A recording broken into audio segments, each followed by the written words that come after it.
los temas del divorcio, del matrimonio y del cortejo. Así que estemos muy pendientes, hermanos, porque la próxima semana, con el favor de Dios, si el Señor nos presta vida, vamos a iniciar con todo lo que es el cortejo, el compromiso. Yo creo que los jóvenes van a ser los más interesados en escuchar eso, pero ¿qué creen? Deberíamos ser los padres los más preocupados por conocer lo que la Biblia enseña al respecto, para poder instruir y orientar a nuestros jóvenes para que su matrimonio y relación sea verdaderamente de bendición ante los ojos de Dios. Así que hoy vamos a comenzar con Primera de Juan, capítulo 5. Voy a dar lectura a los primeros 5 versículos y después vamos a orar, hermanos. Dice aquí: la fe que vence al mundo. Todo aquel que cree que Jesús es el Cristo es nacido de Dios. Y todo aquel que ama al que engendró, ama también al que ha sido engendrado por él. En esto conocemos que amamos a los hijos de Dios, cuando amamos a Dios y guardamos sus mandamientos. Pues este es el amor a Dios, que guardemos sus mandamientos, y sus mandamientos no son gravosos. Porque todo lo que es nacido de Dios vence al mundo, y esta es la victoria que ha vencido al mundo, nuestra fe. ¿Quién es el que vence al mundo? ¿Es el Hijo de Dios? Oremos, hermanos. Padre Celestial, te damos gracias en esta mañana por el privilegio que es la voluntad tuya, que es agradable y perfecta. Te damos toda gloria, Señor, y ruego por mi propia vida, Padre, ten misericordia de mí y permíteme hablar tu palabra. Gracias te damos en el nombre de Jesús. Amén y amén. Dos de las palabras que nosotros podríamos pensar que definen al cristiano es amor y humildad. Son dos de las características que Dios ha demandado a su pueblo que imitemos de Cristo, que Dios demanda a lo largo de toda su palabra que se ponga por obra como una instrucción, como un ejercitarse en ello. La piedad, el contentamiento, el gozo, la paz, la esperanza que tenemos nosotros en Cristo tienen un fundamento: el amor. El amor fue lo que motivó a Dios venir en rescate por nuestras almas. El amor es lo que nos motiva a nosotros el adorarle a Él y servirle a Él con todo lo que tenemos y somos. De la misma forma, el amor por el prójimo es lo que nos debe de llevar cada día a buscar más la semejanza con Cristo. Cuando tú y yo nos acercamos a Cristo, somos transformados, somos renovados a su imagen. La voluntad de Dios es, por lo tanto, que el amor sea un sello que caracterice la comunión de su pueblo. Nosotros no somos llamados, hermanos, a vivir solamente con relaciones superficiales, emocionalmente superficial, sino que estamos hablando de que la iglesia debe interactuar de una manera profunda en lo espiritual. Somos una familia, somos el pueblo de Dios. Dice la Escritura: redimidos y comprados por la sangre del Cordero. Y por lo tanto todos somos siervos de un solo Dios, de un solo Señor. Ahora nosotros tenemos, por lo tanto, que velar los unos por los otros. Pero ¿cómo podemos velar los unos por los otros si no hay amor? Es por eso que el amor, hermanos, es una parte primordial. De hecho, Primera de Juan es conocida como la epístola del amor, la carta del amor. Ciertamente profundiza en otros aspectos teológicos, pero el amor es algo que sobresale en esta escritura, en esta carta. Juan tiene el propósito de decirle a la iglesia: iglesia, no importa todo lo que hagamos, lo que tenemos que buscar es que el amor de Dios gobierne tu mente y tu corazón. Si no somos capaces de amar al que vemos, ¿cómo vamos a amar a Dios a quien no vemos? Y a veces decimos amar a Dios, pero no hay una manifestación de amor por nuestro prójimo a quien sí podemos ayudar. Es por eso, hermanos, que Dios nos llama no solamente a una fe como una creencia intrínseca, sino que nos habla de la fe en acción, un caminar continuo en obediencia a Dios, pero en amor. Todos entendemos claramente que cuando tenemos una amistad o cuando tenemos a nuestros padres o a nuestros hijos o a nuestro cónyuge, lo que significa el amor, lo que significa verdaderamente el necesitar a una persona a tu lado.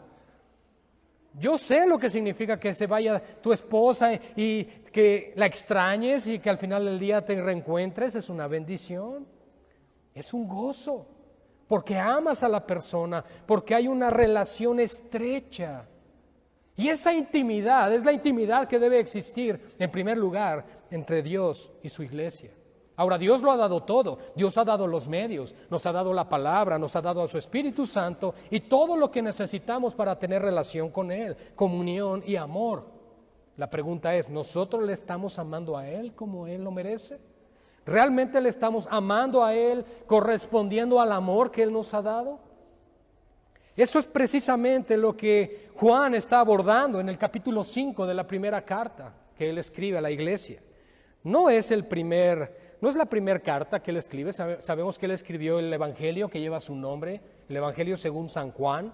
Y cuando nosotros hablamos del Evangelio según San Juan y el Evangelio según San Marcos o Lucas o Mateo, no estamos diciendo que sean 4 evangelios, sino que son 4 perspectivas de un mismo evangelio y de un mismo mensaje.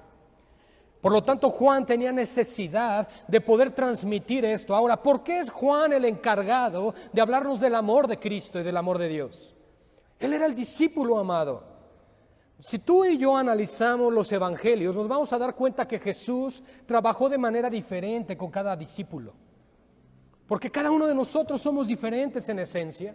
Ciertamente somos espíritu y cuerpo, almas vivientes, lo sabemos, pero por el otro lado cada uno de nosotros tenemos necesidades particulares. Y es ahí donde Dios es excelente y poderoso para trabajar con cada una de nuestras vidas. Cuando nosotros creemos que algo o alguien o alguna situación ya es un caso perdido, de pronto los de repente de Dios, el tiempo de Dios que conocemos como el Kairos, llega, interviene, cruza y choca con el Cronos, que es el tiempo que tú y yo conocemos, y suceden cosas poderosas. Porque cuando Dios se manifiesta, hermanos, las cosas no pueden suceder o no pueden quedar como si nada hubiera pasado.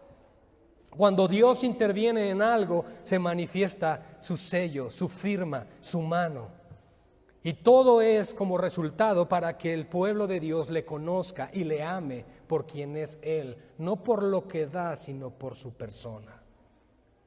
Nosotros tenemos que entender, por lo tanto, hermanos, que ciertamente el encabezado de este capítulo 5 nos dice la fe que vence al mundo, pero para poder tener la fe que vence al mundo, tiene que existir el amor que sobrepasa todo entendimiento en el corazón del hombre. Nuestro amor era corrompido, nuestro amor estaba destinado al fracaso, pero cuando viene el amor de Dios a nosotros, la Escritura le llama el perfecto amor. La palabra griega para amor perfecto, en este caso incondicional, es el amor ágape. Y ese amor es el amor que proviene de Dios, pero no necesariamente solo lo tiene Dios. Sabemos que Dios es amor, amén, y es uno de sus atributos comunicables. Cuando hablamos de atributos comunicables, estamos hablando de lo que Dios comparte con su iglesia. Él comparte de su santidad. Sed santos porque yo soy santo, es un atributo comunicable, pero por ejemplo un atributo que no es comunicable es su omnisciencia. Nosotros no somos omniscientes o omnipresentes, Él sí. Son atributos que solamente le corresponden a Dios. Pero Dios comunica otros atributos para que nosotros tengamos relación e interacción con Él. Si no tuviéramos nosotros el amor del Espíritu Santo que nos ha sido dado en nuestros corazones, no tendríamos la capacidad, de amar a Dios. Olvídate en este momento de poder tener amor por los demás. No tendríamos la capacidad de amar a Dios. Ahora, ¿cómo es posible que la gente en el mundo, la gente allá afuera que no conoce de Cristo, que incluso blasfema contra la palabra de Dios, tenga la capacidad de amar a su familia? Bueno, porque no olvidemos que el ser humano ha sido creado a la imagen y semejanza de Dios. El problema es que esa imagen se ha distorsionado. Si ustedes leen Éxodo 38:8, van a ver que lo que era el lavacro o el lavabo, donde se lavaban las manos Aarón y Eleazar para poder sacrificar la expiación para el pecado del pueblo, este lavabo fue construido con los espejos de las mujeres que servían en el tabernáculo. Eso significaba que cuando el sacerdote se iba acercando para lavarse, él consideraba su imagen en esos espejos. Pero al ser construido con muchos espejos, ¿qué sucede con la imagen? La imagen se distorsiona. No se puede ver pareja como en un solo espejo. ¿Qué sucede? Que la imagen de Dios la tenemos como seres humanos, pero esa imagen se ha distorsionado por el pecado.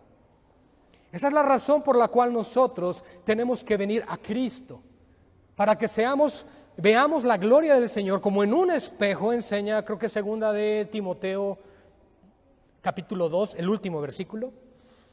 Dice que somos transformados ahí, de gloria en gloria, como en una misma imagen. ¿Eso qué significa, hermanos? Que la imagen corrompida y distorsionada por el pecado, a causa del pecado de nuestros primeros padres, Adán y Eva, que se distorsiona y se corrompe, Cristo la restaura, la renueva. Pero ahora la imagen que vamos a tener no es la imagen del primer Adán, sino del postrer Adán, hablándonos de Cristo. Nosotros debemos traer la imagen no del terrenal, sino del celestial. Por supuesto, eso llegará en la glorificación, pero nuestra vida y nuestra dependencia deben apuntar hacia el objetivo de ser como Cristo. Ahí es donde se encuentra el trabajo y el esfuerzo diario de todos los que estamos aquí escuchando el mensaje. Tenemos que ser más como Cristo. Ese es el propósito.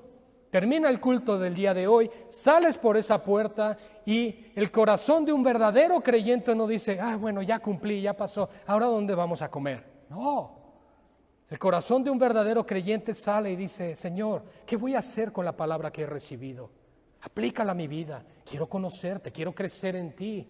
Ayúdame a obedecer lo que he escuchado en este momento, para que tú seas formado en mí, para que el carácter y la mente de Cristo se formen en mí. Y entonces continúe yo en mi preparación para el próximo día del Señor, donde vas a volver a hablar a mi vida y vas a seguir sembrando y ayudándome a crecer para ser más como tú. Eso es el propósito, hermanos. Qué glorioso propósito, ¿verdad? La fe que vence al mundo. Y vamos al texto. Todo aquel que cree que Jesús es el Cristo es nacido de Dios. Y todo aquel que ama al que engendró, ama también al que ha sido engendrado por él. Fíjense, lo primero que nos está diciendo aquí es, aquel que ha nacido de Dios, aquel que ha nacido de nuevo, aquel que cree en Jesús, ese ama a Dios. Y no solamente amas a Dios, sino amas a los demás, a los cuales Dios también ha engendrado. Si tú y yo hemos nacido de nuevo, significa que fuimos engendrados por Él. Si tú lees el Evangelio de Juan, capítulo 1, el verso 12 y 13, dice, a lo suyo vino, mas los suyos no le recibieron. Mas a los que le recibieron les dio potestad de ser hechos hijos de Dios. Y aclara, los cuales no nacieron de voluntad de carne, ni voluntad de hombre, ni voluntad de varón, sino de Dios. Dios es el que nos ha hecho renacer y nos está dando este privilegio, pero nos está apuntando hacia un entendimiento muy claro, que no seamos como Elías cuando decapitó a los 400 profetas de Baal y que hubo soberbia en su corazón al decir, bueno, es que solamente yo he quedado, Señor, de tus profetas.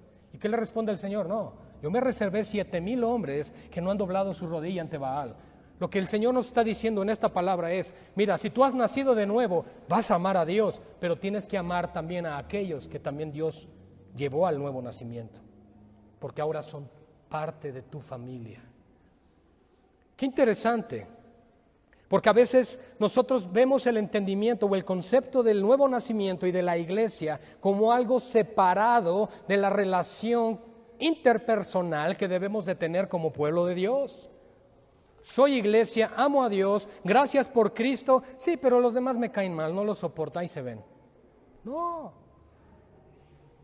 En el momento que tú y yo estamos haciendo eso, quiero que notes algo, estás despreciando a la esposa de Cristo, que es su iglesia. Si alguien te invita a cenar a su casa, hola hermano, ¿cómo estás? Dios te bendiga, qué gusto saludarte y volverte a ver. Ay, qué gusto verte. Oye, te espero el viernes en mi casa a cenar. Ay, muchas gracias. Oye, pero no lleves a tu esposa, me cae mal. Bueno, eso hacemos Cuando nos levantamos, nos vamos, no nos despedimos, no hablamos con nadie. Eso es lo que estamos haciendo. Le estamos diciendo, Señor, bienvenido a mi vida. Gracias por tu salvación. Aleluya, Señor, porque eres santo y digno. Saluda a los demás. No, esa parte, eso no, así no. Tú sabes que no soy así. Esa parte no va conmigo, Señor. Pero quiero que entendamos, y por eso puse ese ejemplo. ¿Acaso tú accederías a esa invitación a cenar cuando se expresaron así de tu esposa? Yo creo que no, tendrías que ser de veras que, pues, un mal esposo, ¿verdad? Pues eso es lo que hacemos con el Señor. Somos muy negligentes en la interacción con nuestros hermanos en Cristo. Se supone que somos los que más nos debemos de amar, los que más nos debemos procurar unos por otros. Hay que trabajar en eso. Escuchamos de aflicciones, escuchamos de pruebas, escuchamos de circunstancias. ¿Y qué hacemos con eso? Decir, bueno, pues Dios sabe por qué. O nos comprometemos por lo menos en orar y a estar al pendiente. No estoy diciendo resuelve la vida a la gente. No podemos hacerlo a todos. Pero lo que sí podemos hacer es estar al pendiente y ayudar en lo que se pueda. Eso es ser iglesia. Eso es ser siervos. Eso es entender, amo a Dios y amo a mi prójimo. Y eso es lo que Juan quiere que entendamos. Por eso nos dice en el verso 2, en esto conocemos que amamos a los hijos de Dios, cuando amamos a Dios y guardamos sus mandamientos. Fíjense qué interesante, lo que Juan nos está diciendo aquí está relacionando el amor con la obediencia. No sé si te habías dado cuenta de eso y probablemente piensas, bueno, es que el amor me debe de nacer, es como cuando adopto un cachorro. No, hermanos, no, aquí no es ese tipo de amor. Aquí estamos hablando de un amor incondicional. ¿Por qué? Porque seguramente en algún momento yo pueda hacer algo que te ofenda, pero ¿qué tenemos que hacer y qué nos demanda el Señor? Arreglar las cosas, orar, solucionar y reconciliarnos, porque somos familia. Ese es el problema, hermanos, que a veces nosotros en casa, por ejemplo, sucede algo y a lo mejor le dejas de hablar a tu papá o le dejas de hablar a tu esposa o le dejas de hablar a tu hijo, pero finalmente se tienen que arreglar porque no pueden seguir así. Es que es mi familia. Pero el hermanito, pero la hermanita, ese no importa. Es la misma familia. Aquí podemos ser consanguíneos en cuestión de que nuestros padres nos engendraron, pero aquí estamos hablando de que fuimos engendrados por Cristo. Y esa es la familia de Dios. Ahora, ¿qué tan importante o relevante es esto para Dios? Mucho. Porque Él claramente expresa en Romanos capítulo 4 que no todos los que descienden de Abraham son herederos. Hablando de la herencia natural, de la herencia como linaje, como pueblo de Israel, como pueblo judío. Dice, no todos los que descienden de Abraham son hijos, sino que en Isaac te será llamada descendencia. Es decir, la descendencia del pacto. Y nosotros estamos en un pacto con Dios por medio de Cristo. Somos herederos de esa promesa y herederos de ese pacto. Y por lo tanto, si somos coherederos con Cristo, somos de la misma familia. Porque hemos sido adoptados, hechos hijos suyos por el puro afecto de su voluntad, dice la palabra del Señor en Efesios capítulo 1. Entonces, hermano y hermana, eres mi hermano y eres mi hermana. ¿No acaso Jesús dijo, ¿quién es mi padre y quién es mi madre y quién es mi hermano y quién es mi hermana, sino el que hace la voluntad de mi Padre? Él no está diciendo, Santiago, Jacobo, mira, vengan, ellos son mis hermanos, María, ven, ella es mi mamá. Él no hizo eso. Ese es un grave problema, que separamos a la familia terrenal, natural, de la familia de Dios. Y eso es muy peligroso, porque entonces no nos estamos realmente relacionando y ejerciendo o poniendo a trabajar los dones dentro de la iglesia como debe de ser. Porque, por ejemplo, el don de discernimiento o el don de palabra de ciencia, pues normalmente sirven los dones ¿para qué? Dice la Escritura en 1 Corintios 12, para la edificación del cuerpo de Cristo. Entonces yo no voy a ir a la tiendita y miren lo que compro mis papas, le voy a estar diciendo, dice el Señor esto para tu vida. Entonces va a decir, ¿qué? La oración, la interacción y los dones son para el pueblo de Dios. Ahora, yo no estoy diciendo que Dios no te pueda decir en ese momento algo para una persona, ¿verdad? No estamos hablando de adivinación aquí, ¿ok? Sino que el Señor te puede llevar a orar por alguna situación, alguna necesidad. Por supuesto que sí. Pero lo que quiero señalar, hermanos, es que es en la comunión como iglesia, como pueblo y como familia, que es que Dios se perfecciona en nuestras debilidades. ¿Te cuesta trabajo amar y perdonar? Pues precisamente es donde Dios más va a tratar contigo y va a permitir que sean cada vez más circunstancias así hasta que aprendas la lección. Así nos moldea el Señor, nos guste o no. Y por el otro lado podrías pensar, es que a mí me gusta estar solo, pues a ver si no te lo concede el Señor.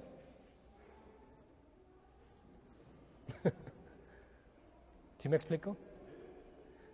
Tenemos que recordar que tenemos un llamado específico y es amarnos los unos a los otros.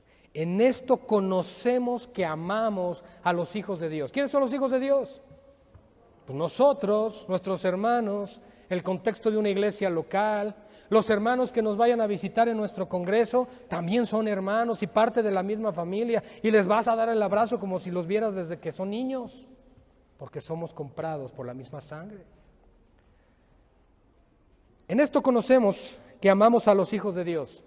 Lo que está diciéndonos Juan es, esto te va a dar evidencia. Si tú dices ser muy amoroso y dices, ay, es que yo me llevo bien con todo el mundo, tenemos que leer primero antes esto. Nos dice, en esto vas a conocerlo. No en que tú digas ser amoroso, no en que tú digas, ay, yo amo a todo el mundo, amor y paz. No, nos está diciendo cuando amamos a Dios. Eso es lo primero que va a determinar en tu corazón y en tu mente si estás por el camino correcto. En esto conocemos que amamos a los hijos de Dios cuando amamos a Dios y guardamos sus mandamientos. Ahora yo les voy a preguntar, ¿cuáles son los dos más grandes mandamientos en los cuales resume Cristo la ley? El primero es, amarás al Señor tu Dios sobre todas las cosas, sobre tu trabajo, sobre tu familia, sobre tu negocio, sobre tu ministerio, sobre lo que sea, Dios es primero, es lo que nos está diciendo. Y el segundo y más grande mandamiento, ya hubo menos voces, ¿verdad? ¿Ya ven? Amarás a tu prójimo como a ti mismo. Entonces nos está diciendo, en esto voy a conocer que yo amo a mis hermanos, en que ame a Dios y en que obedezca lo que Él me dice. ¿Y qué es lo que Dios me dice? Los dos más grandes mandamientos. Ámeme a mí, dice el Señor. Y dos, ámense los unos a los otros. Entonces, ¿de qué nos sirve conocer todos los misterios y profecías y que vengamos y hagamos una exposición de escatología del Apocalipsis y de Zacarías si no somos capaces de amar al que está sentado a mi lado? ¿De qué nos sirve? De nada. Porque el problema es que estamos buscando conocimiento y no estamos buscando obedecer a Dios. Sus mandamientos no son gravosos, pues este es el amor a Dios. Si alguna vez te has preguntado, bueno, ¿y cómo sé si amo realmente a Dios? Probablemente digas, pues si me congrego regularmente, entonces sí lo amo. No lo sé, puede ser. Quizá digas, pues con que vea de vez en cuando a mi esposa, pues está bien. ¿No? Ahora estoy diciendo congrégate diario, pero sí hay que tener comunión diario con Dios. Cristianismo o el ser cristiano no es algo de algo pasajero, no es algo que se hace solamente por algunas horas, no es algo de domingo. Es algo que somos. Si soy de Cristo, soy cristiano, punto. Si no soy de Cristo, soy mundano, punto. Amén. Amén. Gloria a Dios. Pues este es el amor a Dios, que guardemos sus mandamientos.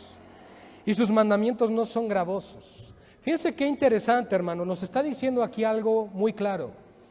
Pues este es el amor a Dios, que tú vengas al culto y te postres y grites y llores y derrames todas tus lágrimas delante de Él para que vean cuánto lo amas. Pues este es el amor de Dios, para que cuando pases y oren por ti, te caigas. Pues este es el amor de Dios, para que cuando el Señor te lleve al nuevo nacimiento, te pongas a hablar en supuestas lenguas. Oh. ¿Y por qué digo supuestas lenguas? Porque glosolalia, la palabra griega en Hechos capítulo 2, no es balbuceo, no es ponerse a no, hermanos. Las lenguas tenían un propósito específico y fue compartir el Evangelio en lenguas entendibles para todos aquellos que en Pentecostés habían visitado Israel. Esas son las lenguas, hermanos. Ese es el don de lenguas. ¿Existe hoy? Sí, pero no lo que en los movimientos pentecostales y carismáticos escuchamos. Las lenguas que da el Espíritu Santo no carecen de significado, sino todo lo contrario. Así que, hermanos, lo que nosotros debemos de entender es que sí, los dones permanecen, pero sobre todos los dones está la preeminencia del amor. De nada sirve hacer lo que hacemos si no nos amamos los unos a los otros. Porque todo lo que es nacido de Dios vence al mundo, dice la Escritura. Y esta es la victoria que ha vencido al mundo, nuestra fe. Pero ahora nos está hablando de victoria, nos está hablando de que hemos vencido al mundo. Pero ¿cuál fue el medio que Dios utilizó? El amor. De tal manera amó Dios al mundo que dio a su Hijo unigénito, Juan 3:16. El amor fue la motivación. Y es la motivación que nos debe de llevar a nosotros también a vivir en victoria en el Señor. ¿Por qué? Porque nosotros le amamos a Él porque Él nos amó primero. ¿Quién es el que vence al mundo entonces sino el que cree que Jesús es el Hijo de Dios? Fíjense qué interesante, porque el verso 1 inicia diciendo: el que cree que Jesús es el Hijo de Dios o es el Cristo, ese es el nacido de Dios. Y el verso 5 concluye esta pequeña porción diciendo: ¿quién es el que vence el mundo entonces? Pues el que cree que Jesús es el Cristo o el Hijo de Dios. Lo que está abarcando aquí Juan es algo muy importante, hermanos, porque la comunión y el vínculo perfecto del amor es algo que mantuvo a la Trinidad durante todo el tiempo de la redención, y de la misma manera la iglesia es sostenida por el mismo amor. El amor del Padre es lo que nos sostiene y nos mantiene y nos preserva en Cristo. No son nuestras buenas obras, iglesia. No es cuánto ofrendo, no es cuánto sirvo, no es cuánto me congrego. Es el amor de Dios que me sostiene en Cristo, lo que me mantiene firme y constante en Él. No son mis dones, no son mis talentos, no es mi sabiduría, no es mi inteligencia, no es mi elocuencia. Es la gracia de Dios, iglesia, en Cristo Jesús, que se ha manifestado para sostenernos con su poder. Eso es amor. Y ese es el amor perfecto que Dios nos ha dado a nosotros en Cristo Jesús, para que seamos capaces de amar de la misma forma a nuestros hermanos en Cristo. Qué hermoso es saberlo, hermanos, que ese amor que sostiene y preserva al creyente, que ese amor que motivó al Padre desde la eternidad para enviar a su Hijo a morir por nosotros hace 2000 años en esa cruz, es el mismo amor que Dios te dio a ti y a mí para que puedas amar al que está a tu lado. ¿Cuál es el grave problema entonces? Egoísmo, soberbia, arrogancia, vanidad. Mucho trabajo que hacer. Mucho trabajo, porque el amor ya está. Y no es el amor cualquiera, no es ese amor que, como expliqué en un principio, viene solamente por naturaleza, porque fuimos creados a la imagen de Dios. No, nos está hablando ya del amor perfecto de Dios que mora en nosotros, que es capaz de llevarnos a perdonar hasta las peores ofensas. Solo piensa en Cristo en la cruz, perdónalos, Padre, porque no saben lo que hacen. Y a la primera que nos hace alguien, si te veo, será en el cielo, hermano. Porque aquí ya no te vuelvo a ver ni a dirigir la palabra. Qué fuerte. Pero si es tu situación, antes de ponerte a cuentas con la persona que tengas esa división, ponte a cuentas con Dios. Porque tu vida no está siendo agradable delante de Él, porque no estás poniendo a trabajar lo que Él te ha dado, de lo que Él te ha dotado, de lo que Él te ha capacitado para hacer su voluntad. Dios te dice, yo te he dado de mi amor para que ames, no para que guardes rencor, no para que te cierres al perdón. ¿Quién eres tú para no perdonar a tu hermano cuando yo te he perdonado a ti toda tu iniquidad? El testimonio del Espíritu, entonces. Este es Jesucristo. Me encanta cómo aborda Juan esto. Este es Jesucristo. Y lo habla con todo conocimiento porque Él caminó con Él. Él vivió con Él por más de 3 años. Y tuvo el placer, el honor y el privilegio de recostarse en el pecho de su Maestro. Uf, qué honor. Si me preguntaran, digo hoy, ¿cuál de los discípulos te hubiera gustado ser? Juan. Porque murió viejito y no lo decapitaron.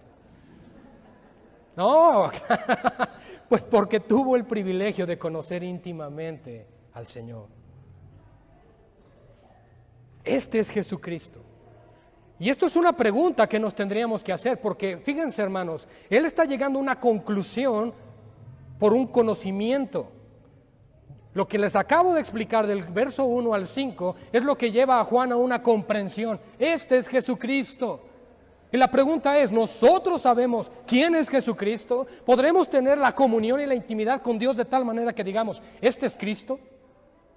Juan lo hace y dice, Él vino mediante agua y sangre. No mediante agua solamente, sino mediante agua y sangre.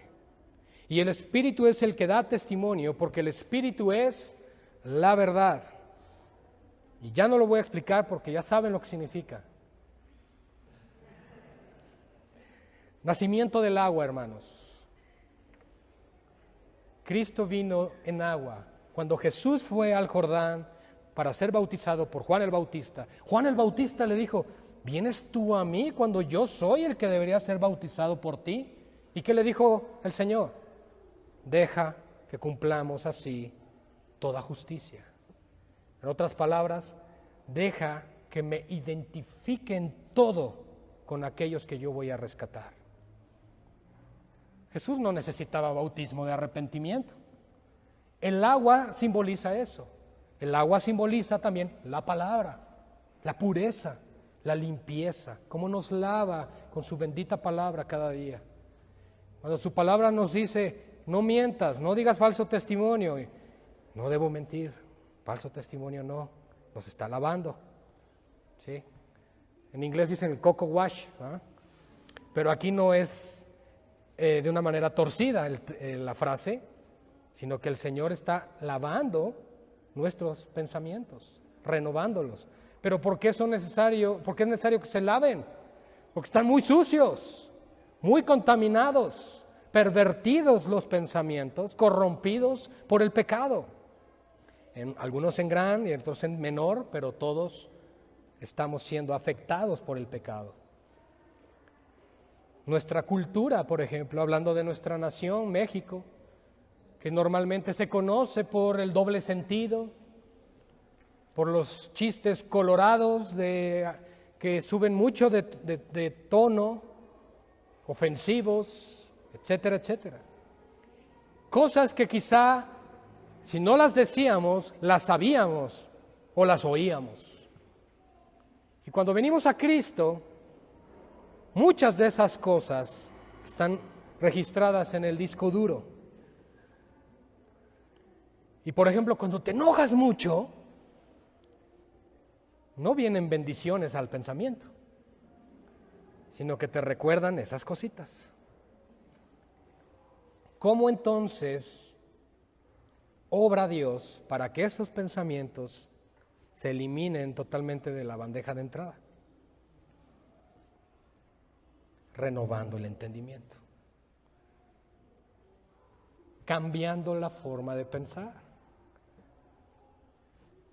Quitas viejos pensamientos y pones los nuevos. ¿Cuáles? La palabra. Y entonces cuando suceda algo y te pegues en el dedo chiquito del pie con la esquina de la cama, o te levantas en la cocina y una puerta estaba abierta, lo primero que va a venir a tu mente es: ¡ay, Señor! ¡Claro! Va a estar hirviendo. Yo creo que te ponen un bistec y se asa en ese momento. Pero, hermano, tenemos que aprender a renovar el entendimiento. Y la única manera de hacerlo, tenemos que tener la motivación correcta. Y la motivación que llevó a Juan a tener una comprensión: el amor. Por lo tanto, Jesús vino mediante agua, es decir, mediante la identificación con el bautizo de arrepentimiento de Juan, y por el otro lado con sangre, es decir, identificándose también con los sacrificios de expiación que se ofrecían en el tabernáculo. Jesús vino a cumplirlo todo, a satisfacer todas las demandas de Dios. Así que su identificación con el agua es el bautismo de arrepentimiento y la palabra que nos lava, y su identificación con la sangre es con los machos cabríos y con todos los corderitos que se sacrificaban por expiación del pueblo. Él vino a ser nuestro sacrificio, nuestra Pascua, nuestro Redentor. Amén. Así que no vino mediante agua solamente, es decir, Él no solamente vino a mostrarnos el arrepentimiento, sino que además vino a pagar el precio por el rescate de nuestras almas. Dice, y el Espíritu es el que da testimonio de estas cosas, porque el Espíritu es la verdad. Porque tres son los que dan testimonio. Ahora, este verso 7 y 8, amados hermanos, no se encuentran en los textos más antiguos, los pergaminos que se utilizaron para las traducciones de la Biblia. Son añadidos, pero no están en contra de la revelación bíblica, el 7 y el 8. Lo que hacen estos textos es revelarnos a la Trinidad. Dice, porque tres son los que dan testimonio en el cielo: el Padre, el Verbo y el Espíritu Santo. Y estos tres son uno. Eso significa entonces, pastor, que si estos versículos los quitamos, ¿no podríamos demostrar la Trinidad? No, sí la podemos demostrar con muchísimos pasajes más. Y tres son los que dan testimonio en la tierra.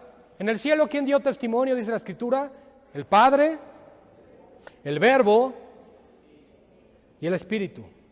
El Logos, el Verbo que se hizo carne y habitó entre nosotros, y le vimos lleno de gracia y de verdad. Y tres son los que dan testimonio en la tierra. ¿Quién da testimonio en la tierra entonces? El primero que testifica es el Espíritu. El Espíritu Santo es aquel que nos da testimonio de que Cristo es Dios y de que su palabra ha sido inspirada por Él y tiene el propósito de traer vida. Por eso, cuando haces algo malo y te redarguye, ese es el Espíritu Santo que te está diciendo: arrepiéntete, ponte a cuentas conmigo. Recuerden que la palabra arrepentimiento significa ponerse de acuerdo con Dios, volverse de un pensamiento a otro para estar de acuerdo con Dios. Bien, ahora, el Espíritu, el agua y la sangre son los que testifican en la tierra.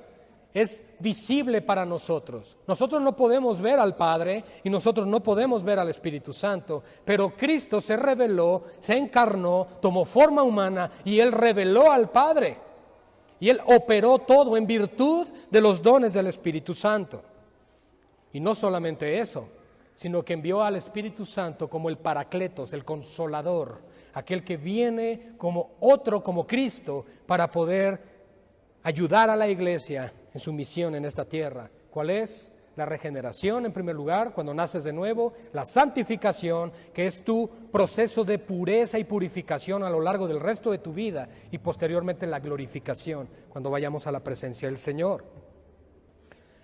El Espíritu, el agua y la sangre, y estos tres concuerdan. Claro, porque los tres concuerdan ¿en qué? En un mismo testimonio. Eso es lo que nos está diciendo la palabra. Tres son los que dan testimonio: el Espíritu, el agua y la sangre. Y estos tres coinciden, concuerdan en el mismo testimonio. ¿Cuál es el mismo testimonio? Que yo soy pecador y que Cristo murió por mí y que debo arrepentirme y poner mi fe en Él para ser salvo. Si recibimos el testimonio de los hombres, mayor es el testimonio de Dios. Porque este es el testimonio con que Dios ha testificado acerca de su Hijo.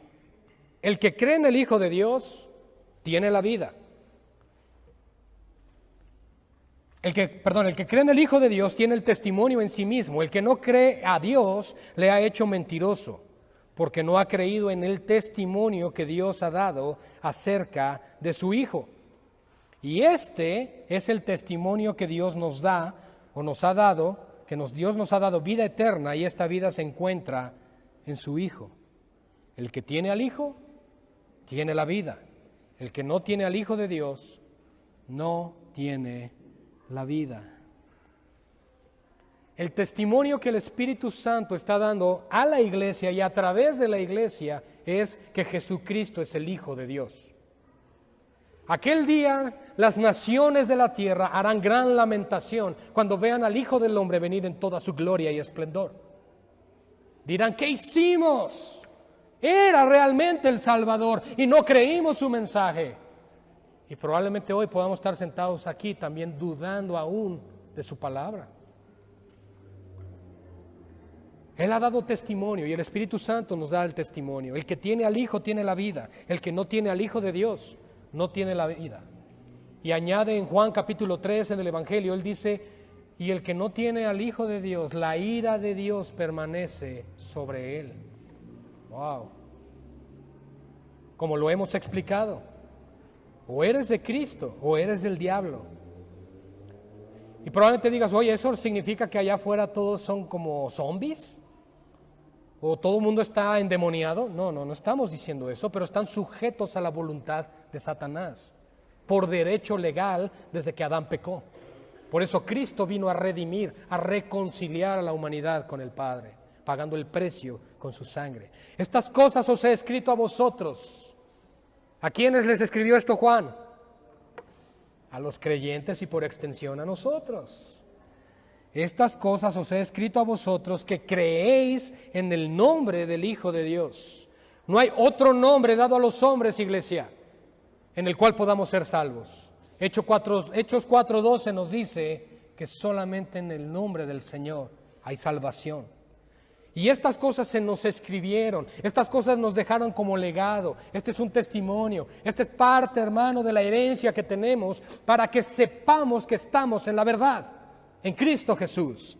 Y esta es la confianza que tenemos, verso 14, en Él, que si pedimos alguna cosa conforme a su voluntad, Él nos oye. Fíjense cómo involucra la oración Juan en este texto. Pero ¿cómo inició todo? Amando a Dios. Amo a Dios, amo a mis hermanos, mi corazón está sano, mi corazón está bien. Entonces lo que pida el Señor lo va a responder. ¿Por qué? ¿Por qué, hermanos? Porque estoy cumpliendo lo que dice el verso 2. En esto conocemos que amamos a los hijos de Dios, cuando amamos a Dios y guardamos sus mandamientos. Entonces todo lo que yo pida al Padre va a ser para agradarle a Él, para que su nombre sea exaltado, para que su palabra se siga predicando, etcétera, etcétera. Por eso, hermanos, cuando Juan aborda este tema, en el encabezado de sus Biblias dice el conocimiento de la vida eterna. Para poder conocer la vida eterna, tiene que haber un conocimiento del dador de la vida. Si yo no conozco la fuente, no voy a conocer entonces el fruto que esa fuente da, por decirlo así. La fuente o la raíz o el árbol que sostiene todo se llama Jesucristo. Él dijo, yo soy la vid verdadera y mi Padre es el labrador. Así que yo soy el que los sostiene, yo soy el que los nutre, yo soy el que los alimenta, dice Cristo. Porque separados de mí, nada pueden hacer. Y es por lo tanto el entendimiento que tiene Juan que le lleva a tener una confianza. Dice, y esta es la confianza que tenemos en Él, que si pedimos algo conforme a su voluntad, Él nos oye. Hermanos, eso es hermoso porque elevamos oraciones y sabemos que Dios escucha nuestra oración, que no estamos solos, que no estamos abandonados. No le estás hablando al tirol de tu techo, no le estás hablando a la lámpara que está ahí en tu casa, le estás hablando al Señor. Él nos escucha. La oración es sumamente importante y va a ser el resultado del amor a Dios. Y sabemos que Él nos oye en cualquier cosa que pidamos, dice el verso 15. ¿Les agrada escuchar eso? ¿Saber que Él nos oye en cualquier cosa que pedimos? A veces Dios nos prueba, ¿verdad? Y nos da pruebas fuertes que decimos, ay, ay, ay. Como aprendíamos hace creo que un par de domingos de la vida de Pablo, él dijo que habían incluso perdido toda esperanza de conservar la vida. ¿Y a qué punto los llevó entonces así el Señor? Para que no dependieran de sus propias fuerzas. Pero hermanos, Dios nos va a probar, pero Él siempre escucha lo que le pedimos. Pero Él no va a responder cuando queremos, sino cuando Él sabe que es el mejor momento para hacerlo. Y además va a responder con lo que es para nuestro bien. Si alguno viera a su hermano cometer pecado que no sea de muerte, pedirá.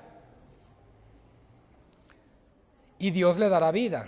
Esto es para los que cometen pecado que no sea de muerte. Hay pecado de muerte por el cual yo no digo que se pida. ¿Qué les parece ese versículo? Muy interesante. ¿Qué no se supone que Cristo murió por todos nuestros pecados y que si Él nos reconcilia con el Padre, entonces ningún pecado me podría matar? ¿Cuál es el pecado de muerte? Pues en armonía y en contexto con lo que nos está diciendo, con el testimonio del Espíritu del verso 6 al 12 y con lo que aprendemos en los Evangelios, cuando al Espíritu de Dios le atribuían, más bien cuando a Baal le atribuían lo que el Espíritu Santo había hecho, eso es una blasfemia contra el Espíritu Santo. Y la segunda razón por la cual se blasfema contra el Espíritu Santo es cuando rechazamos su testimonio. ¿Cuál es el testimonio que Él da? El testimonio que dan el Espíritu, la sangre y el agua, y coinciden en sí mismo, es que Jesucristo es el Señor. Y cuando una persona rechaza a Cristo, está cometiendo el pecado imperdonable. Así que no nos espantemos si alguien antes decías, ¿cuál será el pecado que es ese? La blasfemia contra el Espíritu Santo, rechazar su testimonio. Por eso cuando aquel que sea impío y pecador y no justificado por la sangre del Cordero, cuando llegue delante del juicio, independiente de que se abran todos los libros y se enumeren todas sus acciones pecaminosas, la razón por la cual esa persona será condenada es por haber rechazado a Cristo. Y es muy interesante porque por un lado Dios es el que llama, escoge, elige y produce las cosas, y por el otro lado Dios responsabiliza al hombre por no creer en Él. ¿Sonaría injusto? La respuesta es no, porque si Dios no salvara a unos cuantos, nadie se salvaría. La paga del pecado es la muerte. Y Romanos 3:23 me dice además que estamos todos, por cuanto pecamos, destituidos. ¿Qué pasa cuando destituyen a alguien de su cargo? ¿Lo puede seguir ejerciendo? Entonces, si estamos destituidos de la gloria de Dios por el pecado, ¿quién podría llegar al cielo? Nadie. Ahí es donde entra la misericordia y la gracia del Señor. Así que si dices, soy de Cristo, alábale, glorifícale y dale gracias. Si ves a tu hermano pecar, pero no blasfemando contra el Espíritu Santo, pues pide por él. Es lo que está diciendo Juan. Pero si está blasfemando contra el Espíritu Santo, pues solamente que Dios lo ayude. Porque no puedo interceder cuando está blasfemando contra Dios. Qué fuerte. Nos está diciendo Juan aquí entonces que si alguien blasfema contra el Espíritu Santo, no oremos a Dios diciéndole, Señor, ten misericordia de él para que ya no blasfeme. ¿Qué opinan?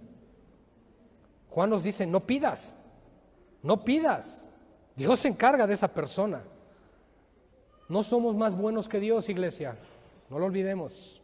Si Dios aquí nos dice, si pecan contra mí de esta manera, ni se te ocurra pedir.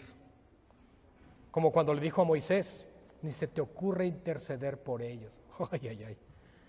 Porque yo ya determiné acabar con esta generación. Y acabó con la generación. Y en esa ocasión Moisés ya no dijo nada. Porque en otras ocasiones Dios fomentaba, permitía para que hubiera intercesión. Recuerden que Moisés es un tipo de Cristo. Es una sombra, tipo y figura del cumplimiento en el Señor. Moisés fungía como intercesor, de la misma forma lo hace el Señor por nosotros. Pero hubo un momento cuando Dios le dijo, ya no más. De la misma forma aquí nos dice, cuando alguien blasfema contra mi testimonio, contra mi hijo, contra mi evangelio, no pidas por esa persona. Wow. Toda injusticia es pecado, dice el verso 17, pero hay pecado no de muerte. Sabemos que todo aquel que ha nacido de Dios no practica el pecado, pues aquel que fue engendrado por Dios le guarda y el maligno no le toca. Y sabemos que somos de Dios y el mundo entero está bajo el maligno. Ahora, el que ha nacido de Dios no practica el pecado. ¿Un cristiano peca? La respuesta es sí. Pero no lo hacemos sistemáticamente, no lo hacemos inconscientemente. Nosotros caemos en pecado, no vivimos en pecado. Y al decir esto no estamos diciendo así que tenemos permiso. No, estamos hablando de las consecuencias de la naturaleza caída que aún permanece en nosotros. Pero que como aprendimos el miércoles quienes vinieron con Romanos 8, tenemos que vivir en el Espíritu para así que someter las obras de la carne, los apetitos. La carne ahí está, la carne nos dice, dale, dale. Y el Espíritu tiene que decir, no. Y entonces, esa es la lucha que todo creyente va a tener hasta el último día de su vida. Pero con la gran diferencia de que aun si llegáramos a caer en pecado, Dios nos levanta y nos restaura y tiene misericordia de nosotros. Nosotros ya, nuestra vieja naturaleza ya no es como la de los cerdos, que van y se refrescan en el lodo. Si nosotros llegamos a caer en el lodo, inmediatamente avergonzados nos levantamos y nos limpiamos, porque ya no es nuestra naturaleza. ¿Me explico? Así tiene que ser nuestra vida ante el pecado, iglesia. No podemos solapar el pecado. No puedes solapar el pecado en tu casa. No puedes solapar el pecado en tu matrimonio. No puedes solapar el pecado en tu vida, porque el pecado te destruirá. El pecado va a acabar contigo, con lo que más amas. ¿Qué es lo que más amas? A ti mismo. Es la verdad. Cada uno ama a los demás como a sí mismo. No estamos hablando aquí de que seas metrosexual, ¿verdad? No, ni vanidoso, ni nada de esas cosas. Simplemente de que tú procurarías tu bien, te alimentas, te das tus cositas. Bueno, pues de la misma forma procurarás a los demás. Sabemos que somos de Dios, hermanos, y el mundo entero está bajo el maligno. Pero sabemos que el Hijo de Dios ha venido. Él ya está hablando algo, una información certera y convincente. Sabemos que el Hijo de Dios ha venido. No dijo, quizá venga, a lo mejor vino. No, él dijo, ha venido. Lo estoy asegurando. Y nos ha dado entendimiento para conocer al que es verdadero. Y estamos en el verdadero, en su Hijo Jesucristo. Este es el verdadero Dios y la vida eterna. Y concluye Juan diciendo una exhortación tremenda después de toda esta carta llamada la carta del amor. Dice: hijitos, guardaos de los ídolos. Amén. Oremos, iglesia.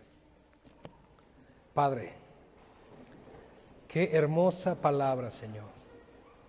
Qué bueno es saber para nosotros que tu amor es el vínculo perfecto que tenemos de parte tuya para amarte a ti en primer lugar y para amar a nuestros hermanos. Padre, oramos porque esta palabra no solamente se haya trazado correctamente, sino que tú, Señor, traigas fruto en los corazones de esta palabra. Tú continuamente en tu palabra nos exhortas, Señor, a estar a cuentas con todos los hombres y estar en paz. A veces quizás no le damos la misma importancia que tú le das, Señor, porque somos soberbios. No estamos dispuestos a reconocer que estamos mal. No estamos dispuestos a reconocer que ofendimos a alguien. Y lo peor de todo es que ahora nos hacemos ofendidos. Señor, llévanos a ser humildes. Como iniciamos esta enseñanza, Padre, el amor y la humildad deben caracterizar a tus hijos.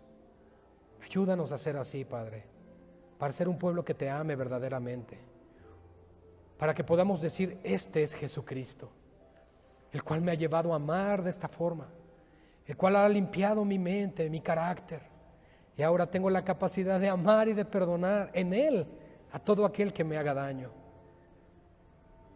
Oh Señor, cuán importante es conocer tu palabra, porque tu palabra nos demuestra, Señor, lo lejos que estamos de ti en tantas áreas que necesitan ser tratadas, moldeadas por tu Espíritu Santo. Gracias, Padre, porque Cristo ha venido a este mundo y el Espíritu nos da testimonio con toda verdad de que Él es el Señor. Gracias por tu amor y tu misericordia, Padre, y concédenos como pueblo tuyo, Señor, como lo hablamos, poder salir de esta puerta y poder decir: Señor, quiero amarte como tú mereces ser amado. Quiero amar a mis hermanos como merecen ser amados, porque soy amado por ti, Señor, como no merezco ser amado. Gracias, Jesús, por tu amor y por tu misericordia. Y oramos todo esto confiando en que has escuchado nuestras peticiones, Señor. En el nombre de Jesús, el Salvador. Amén.